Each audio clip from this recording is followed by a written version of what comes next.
When I first got into guitar making, it wasn't really a planned thing.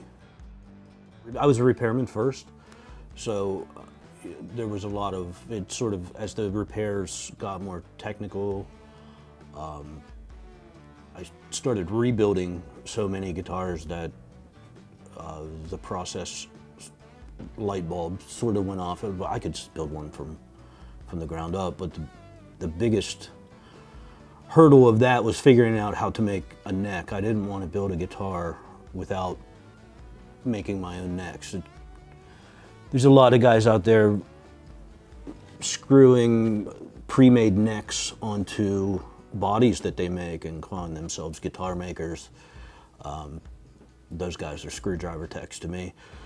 As far as honing woodworking skills around guitar making, they kind of go hand in hand for me. I'm just as detail-oriented on building a fence as I would be building a guitar.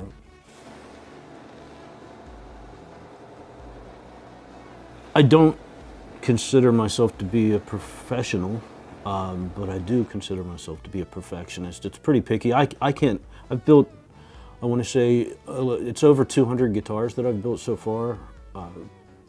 And when I look at them, all I can see is my mistakes. I think one of the things that sets my shop apart from a lot of other builders and shops around the country is that I don't claim that there's any special magic happening here. I do somewhat believe that tone is a myth, and I'm building guitars. They're a tool of the trade. As long as the player is happy with it, that's all that matters.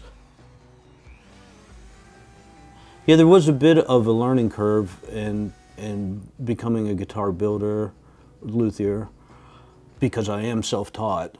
I haven't had any classes. There's a lot of internet forums and books and videos. So it was several years, and I still learned something new every time I build one. And being a guitar maker in Allegheny County, I don't know that it's relevant or restrictive being in the county. The majority of my customers are throughout the U.S.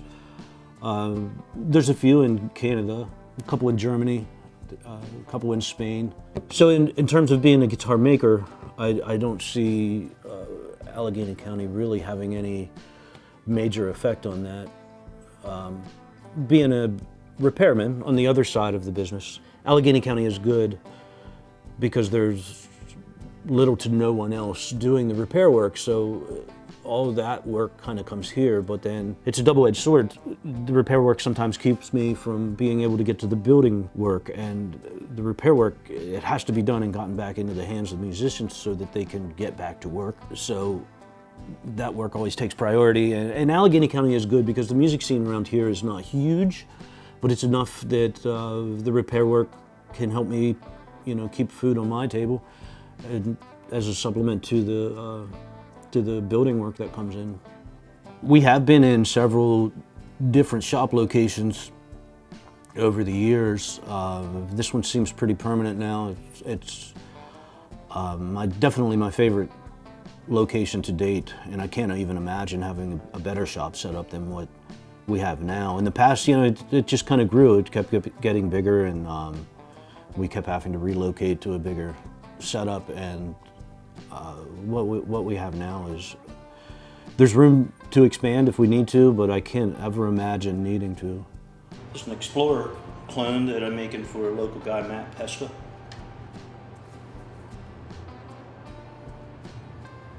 I'd been playing guitar through college, and when I went to optometry school, of course, I had to kind of let that fall by the wayside and lived in Virginia Beach for a while. But when we moved back up here, I kind of got back into it, started falling into with some guys to form some bands, and needed all my guitars set up. And I took the guitars that I needed set up to a local music store, and they told me who they were taking it to actually do the work.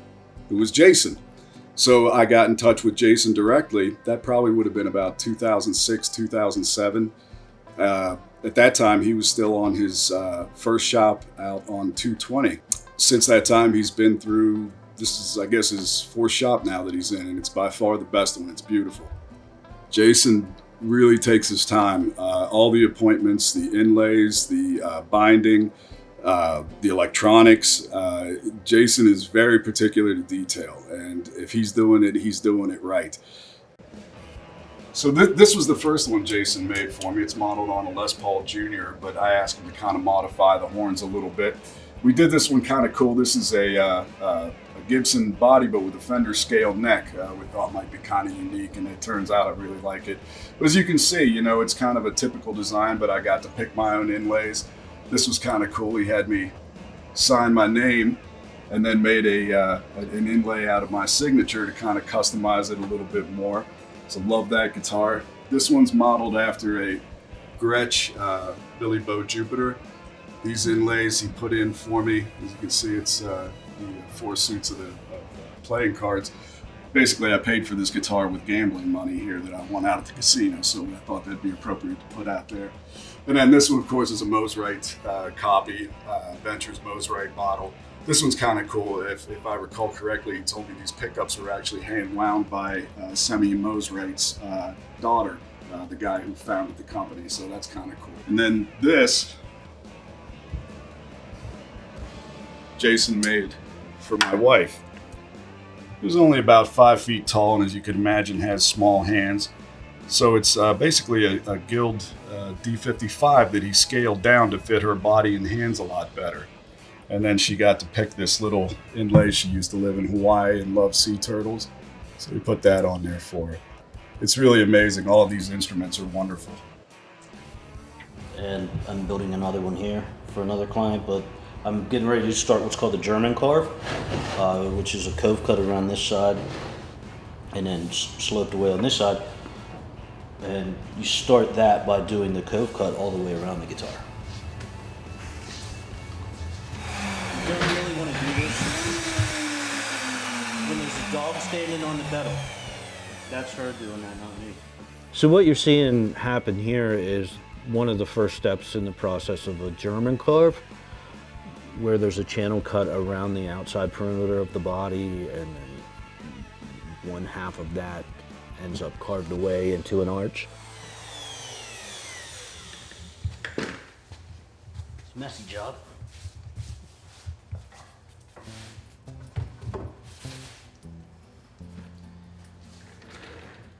But that's step one, and now this side will get cut away like that.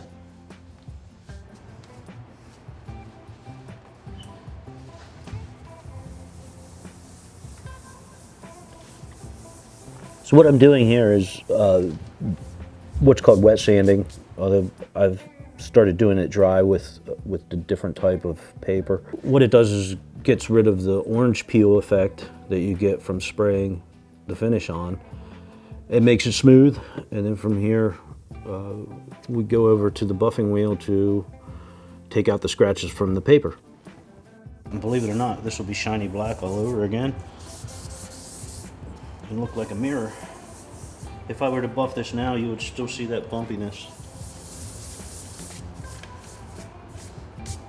You have to constantly remove the dust from the paper and the surface, or it'll just scratch it more. This is the tedious process that takes all day long, because you have to do exactly this with 8 different grits of paper.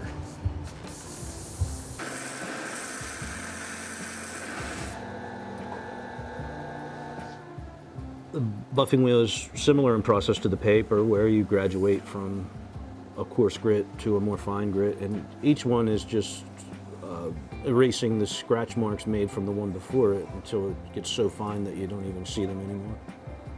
I don't think I'll ever branch out into making, I'll definitely just stick to guitars and basses. As far as the future of this job goes, I sometimes wonder if I'm going to continue building once I get to the end of the back order list that I have now, just for the stress of it.